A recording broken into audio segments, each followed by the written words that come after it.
bacteriana. Vamos a tratar de darle un enfoque no farmacológico, más bien desde el punto de vista de microbiología.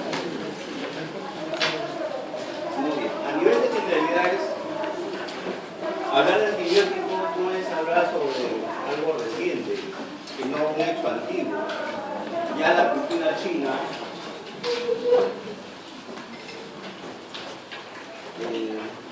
anterior a esto, mencionamos que la cultura china hace más de 2500 años, ellos ya tenían algunos datos sobre algunas plantas que tenían ciertas acciones sobre ciertas infecciones.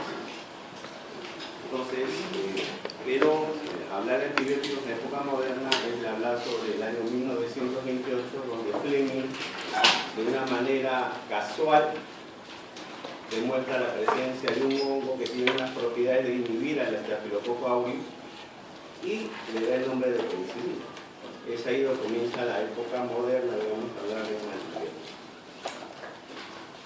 Las infecciones comunitarias y hospitalarias el día de hoy sigue siendo un problema importante para los que trabajamos en salud. Y eso hace que nosotros cada día usemos antibióticos con mucha frecuencia, pero a la vez este uso frecuente y muchas veces indiscriminado hace que genere problemas posteriormente de resistencia bacteriana. Se pensó que con el descubrimiento de los antibióticos, este problema de la mortalidad asociada a infecciones iban a disminuir y en algunos casos decían que podía desaparecer. Pero el día de hoy se sabe que esto no es posible, que cada vez más sigue siendo frecuente las infecciones, y a pesar que contamos con buenos medicamentos, sigue siendo un problema las infecciones tanto intrahospitalarias. El primer problema que se encontró cuando se usaban antibióticos era el problema inicialmente de las reacciones adversas. Entonces uno sabe que ciertos antibióticos pueden presentar algunas reacciones adversas y uno los espera y otros que no se suelen esperar. Por ejemplo, cuando uno usa la vancomicina a dosis adecuada pero con una velocidad de perfusión rápida, se produce un síndrome que se llama hombre rojo, el paciente tiene una gran eritrodermia. Y eso nosotros lo sabemos, por lo tanto, cuando indicamos el uso de la vancomicina, lo usamos en bomba de infusión. Eso es una reacción esperada, desesperada. Pero hay personas que usted sabe que a veces van a la farmacia, se colocan un antibiótico y hacen una anafilaxis. A veces la persona decía que no era alérgica y se presenta. Entonces es una reacción adversa no esperada. Pero posteriormente a estas reacciones adversas se presentaron el gran problema que ahora son las las resistencias bacterianas, que ahora son mucho más peligrosas porque son multidrogresistentes. Hace poco en el hospital falleció una persona que se le encontró el Acinetobacter baumannii en secreción traqueal, o sea, tenía una neumonía intrahospitalaria. Cuando llevó el antibiograma, el paciente era resistente a todo. Era resistente a los medicamentos comunes que nosotros conocemos, incluso a medicamentos de nueva generación, incluido el colistin. Y como era de esperar, el paciente falleció, porque nos quedaba solamente esperar el deceso, porque ya había pasado por todos los antibióticos sabidos y por haber del hospital. Y cuando nos salió el antibiograma, lamentablemente ya no teníamos nada que ofrecer. Entonces, el problema de la resistencia es cada vez mayor. Habíamos hablado de la cultura china, habíamos hablado de Fleming, y después, en el 35, en el 44, aparece pues la streptomicina como historia de algunos antibióticos conocidos. Pero fue Fleming que, de una manera, digamos, no esperada, encontró la penicilina cuando estaba cultivando el Staphylococcus aureus y vio que alrededor de este Staphylococcus aureus apareció un halo que impedía que el estafilococo creciera. Ese halo era el efecto de la penicilina, producida por un hongo, y se denominó penicilina porque el hongo era el Penicillium notatum. El uso de los antibióticos pues es alto. Miren ustedes, según la Central de Enfermedades Norteamericanas, se gastan más de 50 millones de libras de antibióticos. Muchos de los antibióticos que nosotros usamos son de vía oral, pero muchas veces no indicados en forma adecuada. Acá tenemos un gran problema, que la persona tiene acceso muy fácil a los antibióticos. Va a la farmacia, le dice, tengo mucosidad, tengo dolor de garganta, y el farmacéutico ya le está dando un antibiótico. Y muchas veces antibióticos nuevos. De vez en cuando uno va a la farmacia, escucha que la persona le pide un consejo al farmacéutico y él está recetando ya levofloxacina, acitromicina, y son medicamentos que uno los guarda para ciertas instrucciones. O sea, ya nadie de los farmacéuticos receta amoxicilina. O sea, utilizan medicamentos. Todo eso va contribuyendo a que se genere posteriormente por uso inadecuado resistencia bacteriana a estos antibióticos. Y el gran problema que tenemos es cómo desenredar el abuso. Muchas veces nosotros también cometemos el error, ¿no? Algunos de nosotros hacemos actividad privada y va un paciente y nosotros nos hemos tentado de darle un antibiótico para que no se pierda ese paciente. Sabemos que a veces 1, 2 o 3 días de inicio de una enfermedad respiratoria sabemos que es viral. Pero para evitar que ese paciente no vaya a otro médico y se quede con nosotros, le damos antibióticos. Entonces también es parte de nosotros el educar a la persona y saber decirles que estos primeros 3 días le vamos a dar sintomáticos y si no mejora, entonces sería bueno que regrese para revaluar su caso. Pero muchas veces nosotros le damos de frente una semana de tratamiento con antibióticos cuando de repente no lo ha medicado. Definir antibióticos que son sustancias elaboradas por microorganismos, o sea, como por ejemplo el hongo, la penicilina que sale, de los actomicetos sale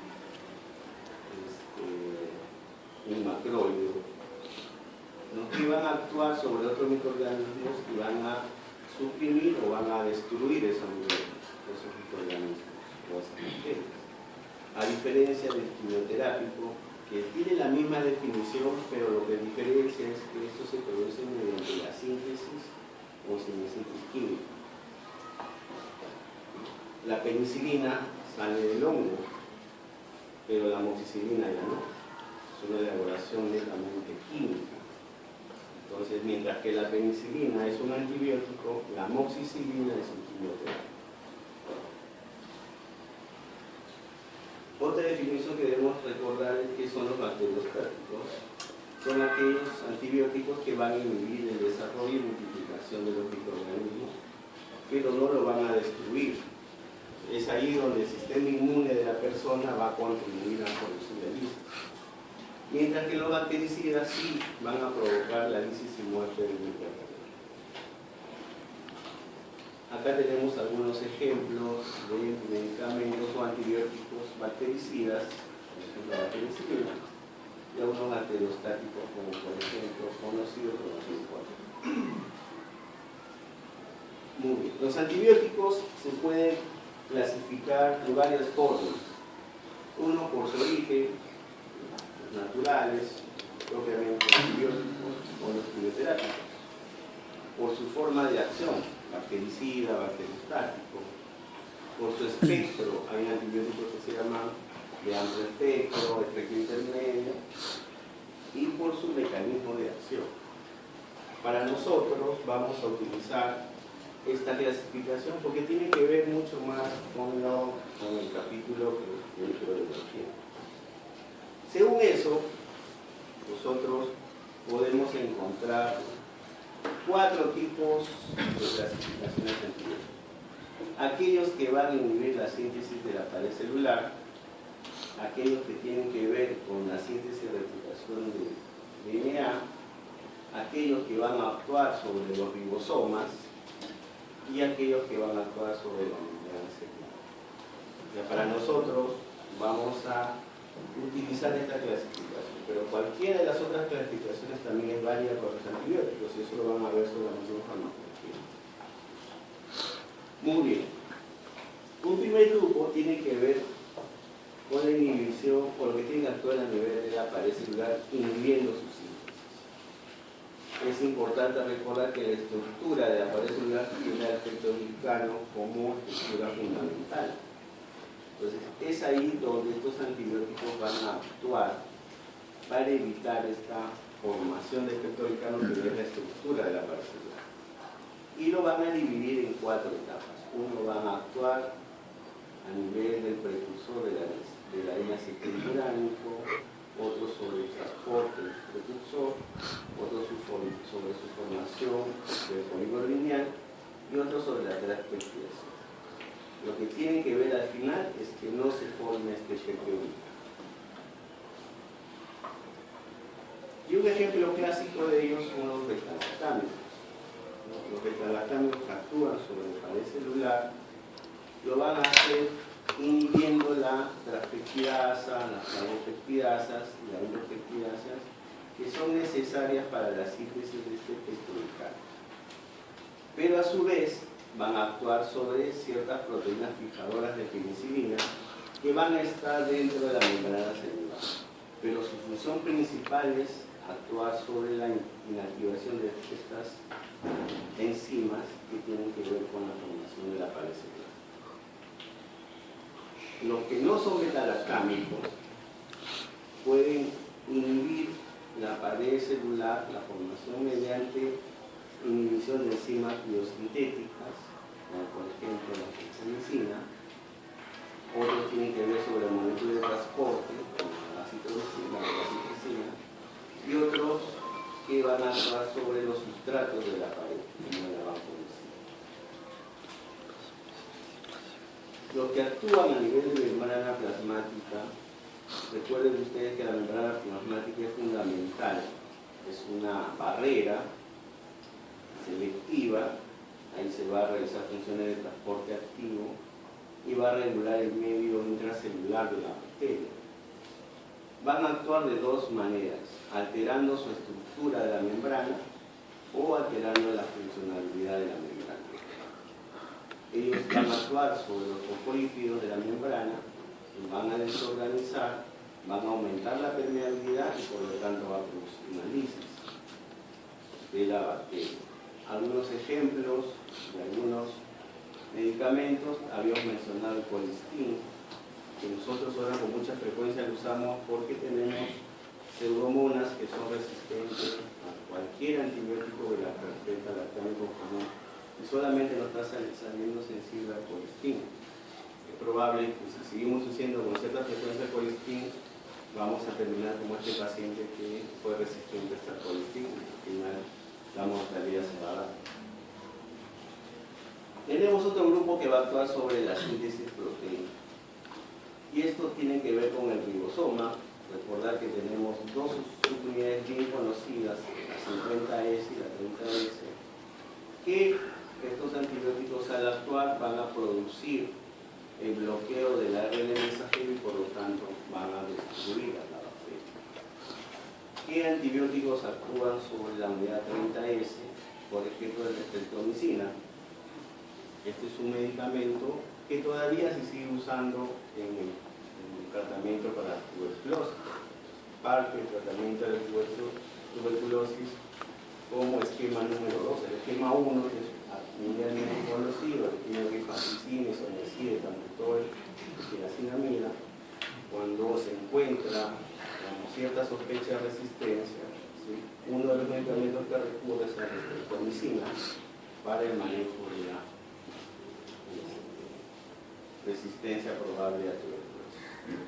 Otro medicamento conocido es la doxiciclina, por ejemplo, que nosotros usamos también para las neumonías adquiridas en comunidad que se tratan en el domicilio. Hay evidencia que con dosis de doxiciclina uno puede tener una neumonía que nosotros llamamos la forma de clasificación CUR1, que se puede tratar en casa. Hay dos medicamentos que actúan sobre las unidades 50S, cloramfenicol, algunos macróleos como la citromicina que mencionábamos, por ejemplo, tienen actuar sobre la SUNIA 50S y por lo tanto no se va a producir la síntesis proteica de la bacteria y por lo tanto se va a desarrollar. A otros antibióticos van a actuar sobre la inhibición de ácido nucleico. Y esto va a actuar de tres formas. Uno, interfiriendo en la replicación del ADN, por ejemplo, las quinolonas, ciprofloxacina, por ejemplo, o levofloxacina, como mencionamos. Otros van a impedir su transcripción, las rifamicinas. Algunas veces en la casa tenemos rifamicinas, muchas veces tenemos para curar las heridas, un spray que utilizan para curar las heridas. Y otros van a inhibir la síntesis de metabolitos esenciales como el ácido fólico, por ejemplo. En este caso, el cotrimoxazol es un buen ejemplo. Entonces, por lo tanto, cuando uno quiere saber cuáles son los mecanismos de acción de los antibióticos que hemos mencionado para el curso, tenemos aquellos que van a inhibir la síntesis de la pared celular, por ejemplo clásico la penicilina, otros que van a producir alteración de la membrana celular, o instinto, podría ser un ejemplo, un antimicótico, la anfotericin B. Otros actúan sobre la síntesis proteica, ya sea sobre la SUNIA 30S o 50S, por ejemplo los macrólidos, y otros actúan sobre los ácidos nucleicos, como por ejemplo las quinolonas, el timeloquino. Muy bien. Eso es con respecto a la parte básica de lo que es antibiótico. Hablemos un poco de resistencia bacteriana. Actualmente es un problema de salud pública. Esto antiguamente no era, ahora sí es un problema de salud pública. Tal es así que casi todos los hospitales, parte de su funcionamiento de una oficina es la vigilancia epidemiológica con respecto a la resistencia bacteriana. A nosotros todos los meses nos llega un reporte de las infecciones intrahospitalarias que tenemos, en el cual la oficina de epidemiología nos dice cuál es el germen aislado y cuáles son los antibióticos sensibles a eso. Y la epidemiología ha cambiado. Ya estamos hablando de bacterias que son resistentes a los fármacos de primera línea, están usando incluso hasta resistencia a carbapenemes, imipenemes, meropenetos, y nos están dejando muy poco margen para utilizar cobertura antibiótica. Entonces, este problema ya es realmente a nivel mundial. Y este problema parte de unas cosas importantes, ¿no? Más del 50% de las prescripciones médicas que hacemos nosotros muchas veces se ordenan sin una clara evidencia de infección. Claro, nosotros nos basamos en las guías, ¿no?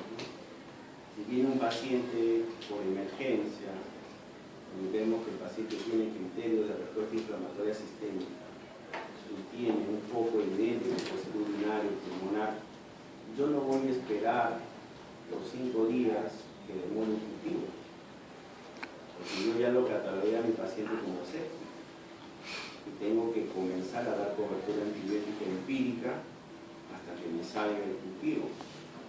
Entonces, mucho de estos 50% nosotros lo hacemos asumiendo las famosas guías clínicas que hay. Cuando ustedes vayan a hacer su práctica hospitalaria, ustedes van a ver que existen antiguamente llamados protocolos. Existe un protocolo para neumonía, para infección urinaria, entonces ahora se llaman guías clínicas. Entonces, la guía clínica para septicemia, y eso lo pueden ver en internet. Ustedes buscan la guía clínica de sobreviviendo a la sepsis y van a ver que dice bien claro, si yo no controlo una septicemia en la primera hora, el paciente va a ir empeorando a un shock séptico. Si no le saco el shock séptico, ya falla orgánica muy grave. Entonces, si ahí dice la guía bien claro, si usted tiene evidencia de respuesta inflamatoria sistémica, tiene un foco encontrado, inicie cobertura antibiótica de acuerdo a su epidemiología. Nosotros sabemos si es una infección urinaria, la E. coli es la que está metida ahí, entonces le doy una cefalosporina, le doy una aminoglucosa y le doy una quinolona. Entonces nosotros arrancamos. Claro, todo va a ser endovenoso, no va a ser oral. Hasta que me aparezca el cultivo. Y muchas veces el cultivo aparece resistente a ceftriaxona, resistente a ciprofloxacina o resistente a gentamicina o micacina, porque probablemente la persona ya se autocomunicó antes que ir al hospital. O muchas veces las infecciones urinarias son tan frecuentes que la persona dice, sí, yo siempre sufro de infecciones urinarias y siempre he tomado tal cosa y siempre se ha automedicado tal cosa. Pero cuando ya llegan sépticas, la cosa cambia, porque seguramente su automedicación ya no es su efecto. Llegan al hospital y quedan complicados. Entonces, muchas veces nosotros pues, favorecemos esta parte. En Estados Unidos me interesa mucho porque ella se utiliza bastante seguro. Es igual lo que estamos haciendo acá. El SIS es un tipo de seguro que el Estado solventa los gastos de salud de la población. Claro, para nosotros, digamos, no nos debe interesar cuánto gasta, pero es importante el costo. Tal es así que hay maestrías en economía en salud, donde justamente desaparecen las aseguradoras privadas, donde dice, mire doctor, usted me está gastando mucho por tratar una infección urinaria, me está costando mucho el paciente que trata su neumonía, porque cuando nosotros utilizamos malos antibióticos, usted está gastando más de 5.000 millones de dólares en Estados Unidos, y ellos sí pues, controlan mucho su economía en salud. Eso es lo que está pasando acá con el SIS. Al hospital le dan un porcentaje de dinero calculado para el tratamiento de una enfermedad, que es diferente al costo cuando lo tratan en una clínica. Ahora el SIS tiene convenios con clínicas. El paciente sí se puede hospitalizar en una clínica, se puede operar en una clínica, y tiene todos los beneficios porque el Estado es el que le va a pagar. Pero usted cree que el Estado le va a pagar los 8 soles que nos paga por paciente en un hospital o en una clínica? No creo que no, porque en una clínica aceptaría que se le pague 8 soles por paciente. Entonces, esto aumenta el costo. Y si este paciente que lleva a una clínica tiene una infección que es resistente, pues los costos van a aumentar. Entonces, el SIS es una buena herramienta, pero hay que saber utilizarla, porque si no, se financia todo. Y al final, estando en una clínica y el SIS ya le costó la cobertura, ¿el que va a pagar? A nivel mundial vienen algunos casos de resistencia. ¿Quién diría que pues, el tratamiento que utiliza ribagina cloroquina para matar la malaria y hay resistencia? Se encontró resistencia en 81 pacientes de 92 pacientes evaluados. Utilizar, por ejemplo, cloroquina en un paciente que tiene malaria por falcíparo en el África, eso ya no sirve. Claro, esto sí nos sirve acá todavía nosotros, que tenemos reporte de resistencia a cloroquina para el manejo de la malaria. Imaginemos ustedes qué pasaría si tengamos un paciente que era resistente a la cloroquina, que es tratamiento básico, primario para la malaria en nuestro programa para el control de enfermedades metaxémicas con malaria. Tuberculosis, que es un problema de nosotros. 17% de multiresistencia, o sea, no solamente un fármaco, sino a más de 2. Y a nosotros este es un gran problema. Ahora, ya no solamente es el famoso MDR, sino también es el XBR, extremadamente resistente. Y ahora ahí ya está apareciendo un nuevo título, tuberculosis no tratada, que no se puede tratar ya, el paciente se va a morir. Porque incluso hasta los nuevos esquemas que se están desarrollando ya no le hacen nada. Entonces, para nosotros este es un gran problema. VIH-Sida ya hay resistencia hasta un 25% para el tratamiento antirretroviral. La gonorrea, que es una enfermedad de transmisión sexual, que todavía lo vemos acá en Perú, la simple penicilina ya no le hace nada, un 98% resistente. Entonces, ¿qué usamos? Macrólidos, acitromicina. Neumonías, mire, el estreptococo neumonía hasta el 70% es resistente el estreptococo. Tal es así que ya nadie trata la neumonía pues, con penicilina. Yo cuando era niño estaba escuchando mi clase, el profesor decía, si usted tiene neumonía, dale 24 millones de penicilina G-Sol al día. Entonces le dábamos 6 millones cada 6 horas y el paciente se curaba. Ahora nadie utiliza penicilina G-Sol para tratar las neumonías. Y en Estados Unidos ya ni conocen la penicilina por este problema. Diarreas, las famosas disenterías, resistente al tratamiento básico, ampicilina y cortimoxazol. Cuando una persona tiene una diarrea, alguna vez nosotros hemos tenido una diarrea y hemos ido al médico, ¿qué nos da? No nos da ampicilina, no nos da cortimoxazol, nos da de frente una quinolona, sin problema, por este problema. Pero esta información no es local, es una información que nosotros no recibimos de nosotros. Porque si queremos hacer una información local debemos hacer estudios para saber francamente cuál es nuestro grado de resistencia a penicilina. Alguna vez algunos hospitales hicieron, y la resistencia a penicilina, por ejemplo, la penicilina G-Sol para el estreptococo no llegaba al 20%. Entonces habría una posibilidad de seguir usando penicilina. Y eso lo van a ver cuando ustedes vayan a su serum. Ustedes se van a provincia, se van a la última lona. Yo estuve en Huepil. ¿Dónde queda Huepil? Ustedes vean el mapa del Perú más tarde y vean la frontera Perú, Colombia, Brasil. En el puntito de ese triángulo ese es Huepil. A ver si en Huepil voy a encontrar ciprofloxacina. Solamente tenía penicilina y cloranfenicol. Y con eso me barría todas las neumonías.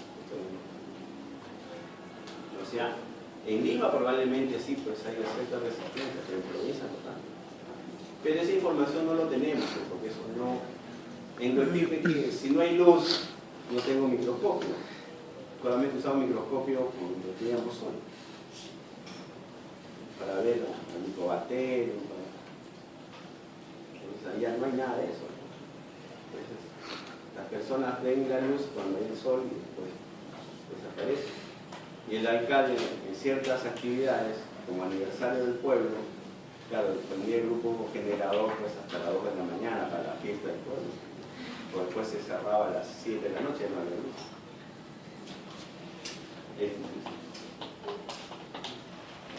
Miren ustedes la resistencia a gran positivos.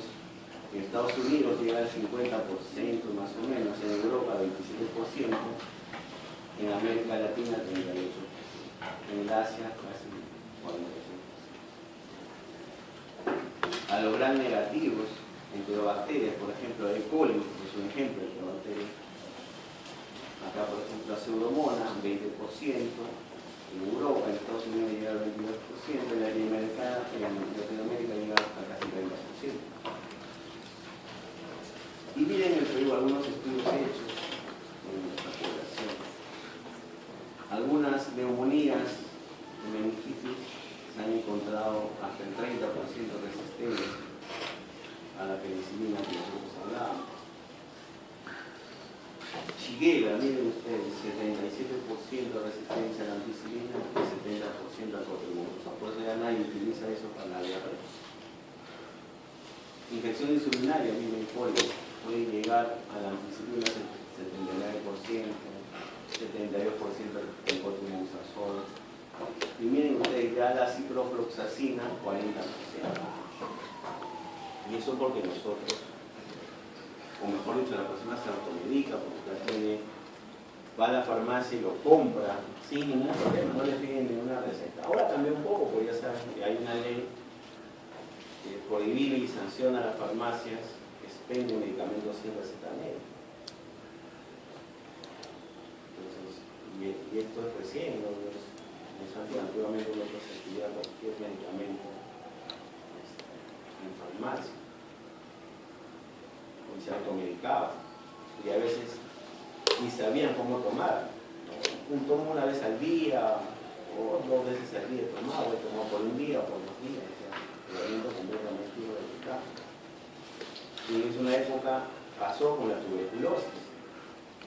Antiguamente el programa de tuberculosis le entregaba al paciente todo su tratamiento para el mes, o sea, no era supervisado. Entonces el paciente se llevaba todas sus cajas de medicamentos a su casa y él todos los días sabía que debía tomar sus 11 pastillas, porque más o menos toma 11. Y entonces el paciente tomaba, y al comienzo como estaba mal, lo tomaba, pero está demostrado que cuando la tuberculosis es sensible, en 2 semanas se ve casi negativismo y el paciente se siente mejor, comienza a tener mejor apetito, mejor estado de ánimo. Entonces el paciente, ¿qué hacía? Pensaba que su tratamiento iba a durar 15 días y lo demás lo dejaba, y eso generaba resistencia. Ahora ya se cambió el esquema, ahora es supervisado. ¿Qué hace el paciente con tuberculosis? Todos los días tiene que ir a la posta, la enfermera le dice, abre la boca y le da en la boca las pastillas. Y lo anota en su tarjeta. Y todos los días. Y si el paciente no va a la posta, la enfermera o el técnico tiene la obligación de irse a su casa del paciente a buscarlo. Y lo encuentra y le da el tratamiento. Entonces, por eso, ahora nosotros hemos sido felicitados en Perú por el mejor programa para el control de tuberculosis. Es más, ustedes en New England van a encontrar información peruana para manejo de tuberculosis, y donde dice bien claro, el tratamiento supervisado es el mejor esquema para actual tratamiento de tuberculosis, y mencionan a Perú como ejemplo. Entonces las infecciones intrahospitalarias que nosotros trabajamos, tenemos este problema, pseudomonas, que prácticamente es resistente a casi todo. Muy pocas pseudomonas estamos encontrando sensibles a ceftazidime. Miren ustedes, imipenem, que es un carbapenem, tiene 45%, y es verdad. Ahora nosotros tenemos hasta, sin mentir, 80-90% de resistencia a este carbapenem. Nosotros estamos colectando, yo trabajo en una unidad de cuidados intermedios de medicina, donde es una obligación cultivar al paciente desde que ingresa, porque el paciente es ventilador mecánico, porque está intubado, y nosotros con los residentes se hacen los cultivos, tanto en los cultivos de aspiración traqueal, y encontramos pseudomonas, encontramos Acinetobacter, que son resistentes, muchos antibióticos incluidos en medicamentos. Entonces, esto demuestra en gráfico que sí es un problema de salud pública. Y si nosotros no vamos a poder controlar, definitivamente se nos va a venir un gran problema de costos y de mortalidad alta en los hospitales. Entonces, ¿qué es la resistencia bacteriana? Es la capacidad natural o adquirida que la cepa bacteriana lo va a tener y que va a ser refractaria, pues, a todos los medicamentos que tengan efectos bactericidas o bactericidas. Es una capacidad natural o adquirida. Adquirida es fácil, o sea, hay personas que se automedican y eso genera resistencia. Natural, o sea, significa que yo de una primera infección hago resistencia. Es raro, pues, ¿no? Realmente uno al comienzo es sensible. Pero esto de acá es lo que estamos viendo con nuestra tuberculosis. ¿Y cómo nos explicamos? Vale. Yo tengo mi hermano que tiene tuberculosis MDR, o sea, multidor resistente, yo convivo con él, no me protejo, y si yo hago la tuberculosis, voy a hacerles el MDR, resistencia natural. Yo nunca hice la enfermedad, estoy haciendo la primera vez, pero con un germen resistente. A diferencia de que yo hago una tuberculosis sensible, de repente abandoné el tratamiento, alguna recaída, y ahí puedo adquirir una resistencia, porque previamente ya fui utilizando medicamentos, pero lo usé mal, entonces eso fue adquirido. Y Fleming ya lo había dicho, en el 28 él lo descubrió y fue pues como un gran boom, ¿no? Pero en el 45 él dijo, cuidado señores, no utilicemos antibióticos frecuentes para erradicar los microbios, porque vamos a generar una población resistente. Y, claro, él hablaba de las neumonías, tratadas ofensivas iban a tener un mal curso. Entonces, miren ustedes, ya desde el 45 ya se hablaba de una posibilidad de resistencia a antibióticos, que ahora sí para nosotros es un problema. Ahora sí es un problema. Entonces uno puede ser la resistencia primaria o natural, que hemos mencionado, o secundaria. En la primaria o natural no existe blanco de acción para ese antibiótico, pero ya ese organismo es resistente. Mientras que el otro es una selección previa. Por ejemplo, en el Mycobacterium se dice que el Mycobacterium es una bacteria muy inteligente. Dice que puede desarrollar espontáneamente resistencia de 10 a la 6 a ciertos antibióticos de primera línea, como rifampicina, que son las bases pilares para el tratamiento. Entonces, solamente en algunos casos se puede dar acá la resistencia primaria por Mycobacterium. ¿Y esto cómo se desarrolla? Existen tres mecanismos por los cuales una bacteria se hace resistente. Uno es incorporando un ADN libre en el cromosoma, y este efecto se llama transformación.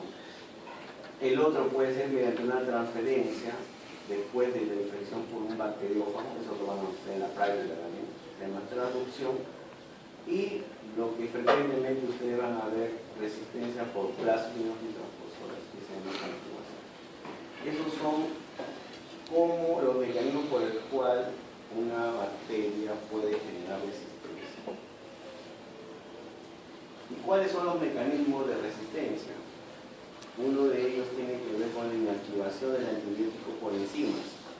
Ejemplo clásico, las beta-lactamanas.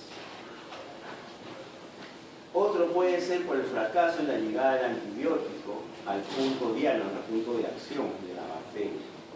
Y eso puede ser porque existe mutación en la pared. O sea, la pared se vuelve impermeable para el ingreso del antibiótico. En unos casos los beta-lactámicos, otros son resistentes. Otros van a alterar el sistema de transporte. Otros van a hacer que el antibiótico ingrese y rápidamente sea expulsado, de tal manera que no se produzca la acción del antibiótico. Y eso se hace por una expulsión activa. Un tercer mecanismo es alteración del unión con el receptor bacteriano. Y esto, por ejemplo, tiene que ver mucho con las quinolonas, donde van a actuar sobre la enzima de nextilasa y lo van a alterar. Va a producir resistencia. Acá tenemos las beta-lactamanas, son 5 clases, asociados generalmente a penicilinas o cefalosporina. Entonces, el mecanismo de resistencia es alterando estas enzimas que se llaman beta-lactamanas. Otro tiene que ver con el proceso de ingreso a nivel de pared celular. La pared celular se pone impermeable al ingreso del antibiótico y por lo tanto no cumple su función. Por ejemplo, casos son los aminoglucósidos, por ejemplo, la resistencia de este tipo. El otro es el eflujo, es decir, el antibiótico ingresa rápidamente, pero rápidamente es expulsado mediante un mecanismo de extracción activa con consumo de agua. Entonces, por lo tanto, el antibiótico nunca hizo su acción, ingresó y salió. Entonces, ¿cómo podemos evitar o controlar esta resistencia bacteriana? El uso adecuado de antibióticos. Darlo cuando lo necesita. Disminución de uso de antibióticos de alta potencial de resistencia. Entonces esto acá viene con la automedicación. muchos van de frente y comienzan a utilizar antibióticos de segunda o tercera línea. Vigilancia de la resistencia antimicrobiana. Esto se hace en los hospitales y hay un comité de farmacovigilancia que está constantemente visitando las diferentes áreas de los hospitales y nos dan dando la información sobre cómo va nuestra resistencia en nuestro servicio.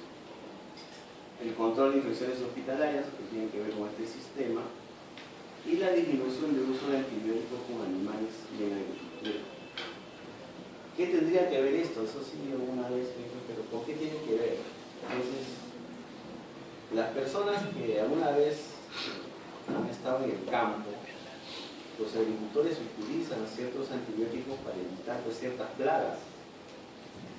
Los japoneses demostraron esto en sus agricultores cuando tuvieron una epidemia chiguera y comenzaron a utilizar su ampicilina como anticoncepción y se dieron cuenta que no lo resultaba. Entonces comenzaron a investigar su epidemiología y se dieron cuenta que sus agricultores utilizaban ampicilina para evitar el crecimiento de ciertas plagas en su cosecha. Y estas lechugas que llegaban, o estas patas que llegaban a las casas, tenían este componente. Entonces la persona era como si le estaría ingiriendo. Y demostraron que eso fue su mecanismo de resistencia para clotrimazol y ampicilina para su epidemia chiguera. Entonces por eso se dice que deberíamos conversar con los amigos veterinarios y agricultores para evitar utilizar medicamentos en la agricultura, sobre todo en la agricultura. Entonces, ¿qué conclusión, digamos, de la resistencia bacteriana? Pues primero uno dice, pues bueno, fácil, pero resistencia, ¿qué hago? Busco nuevos antibióticos. Entonces, por eso, cada vez más frecuente nos invitan a congresos, a ponencias. Doctor, acaba de llegar un nuevo antibiótico para su arsenal terapéutico. Es lo último que hay. Eso va a evitar la resistencia que usted tiene con... Y nosotros vamos y escuchamos, ¿verdad? Es verdad. Es un medicamento bueno, el problema es que es caro. Entonces a veces no lo vamos a poder utilizar. Tiene que ver con las actividades científicas que lo hacen no solamente la parte farmacológica. Ustedes saben que los grandes laboratorios hacen investigaciones y es ahí donde ellos descubren ciertos medicamentos y eso es lo que ofrecen al final. Pero también nosotros tenemos que invertir, no solamente la industria, sino también la parte de nosotros, la parte que dedicamos al trabajo, a la docencia, ¿no? Para tratar de buscar. Recuerden ustedes que ahora hay un gran debate sobre el Tratado de Libre Comercio con Estados Unidos con medicamentos, por esto de las patentes. Se dice que si se da esto, los costos de los medicamentos básicos para lo que es el antirretroviral, los pacientes con VIH subirían. Si hay que hacer uso, te puede ser $10. Algunos pacientes lo van a poder comprar, otros no, otros que dependen del programa, dependen del Estado. Cuando se gasta mucha plata, el Estado deja de comprar, entonces lo vemos. En el hospital no tenemos, por ejemplo, ceftazidima, ¿pero por qué? No hay doctorecismo pagado, por eso ocultamos esa abastecida. Entonces eso perjudica. Al final, ¿qué hace? Familiar, compra usted su ceftazidima.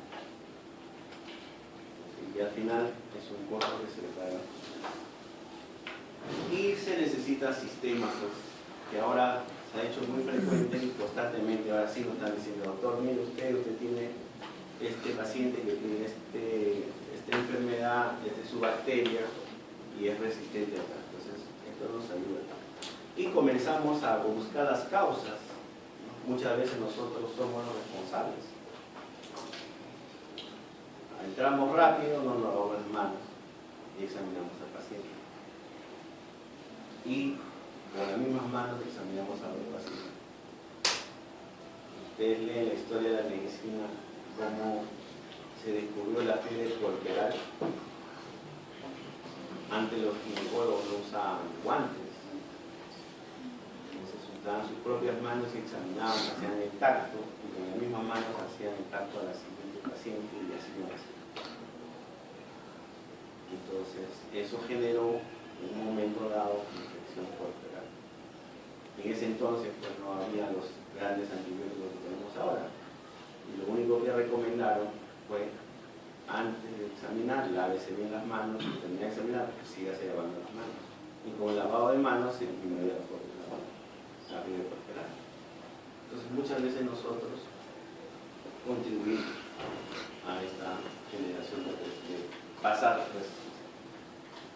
Por eso existe en medicina una gran recomendación, una gran frase: primero no hacer daño. ¿Por qué? Porque los antibióticos son buenos y vamos a tener que recurrir. Pero el gran problema es esto, que vamos a aumentar la resistencia bacteriana si que no lo usamos de forma adecuada. Y que cada vez es menos la posibilidad de buscar nuevos antimicrobianos. Pero a veces la naturaleza es tan sabia que uno dejó de utilizar, por ejemplo, gentamicina. Creo que, si no me equivoco, 10 años han pasado, que ya casi nadie trataba las infecciones con gentamicina. Y las infecciones urinarias que hacemos ahora, muchos los cultivos nos salen sensibles a gentamicina y resistente a ciprofloxacina. Entonces parece que esta selección, cuando tú le das un tiempo de descanso, y eso está para demostrar, nuevamente podrían estos antibióticos hacer usados. Y tal es así que hace el año pasado el Congreso de Medicina, el doctor Ciro Manini decía: debemos retomar a utilizar nuevamente nuestros antibióticos antiguos para cubrir ciertas enfermedades comunes. Él decía: ya casi muy poco utilizan amoxicilina para las amigdalitis o el Alzheimer, y hay personas que sí le responden, como hay personas. Entonces, cada vez es más complicado por los costos, por lo que se invierte, buscar nuevos antimicrobianos. Entonces, debemos, cuando vamos a prescribir un antibiótico, debemos seleccionar en forma adecuada y dar si es que lo necesita. Lo mejor que podemos hacer con los pacientes es la educación. Cuando yo hago consultorio, yo le digo que claro, señor, este es un proceso diario, que va a durar 3 días. Pero si no mejora, venga, porque probablemente vaya a necesitar un antibiótico. Porque la persona reclama desde el primer inicio un antibiótico. Doctor, quiero que me recete una ampolla, o quiero que me recete un buen antibiótico porque yo lo voy a hacer. Y a veces nosotros nos quedamos tentados en darle para no perder eso. Eso vemos en la práctica privada. En el hospital es mucho más fácil convencer a la persona, porque vienen con CIS, entonces como no le va a costar,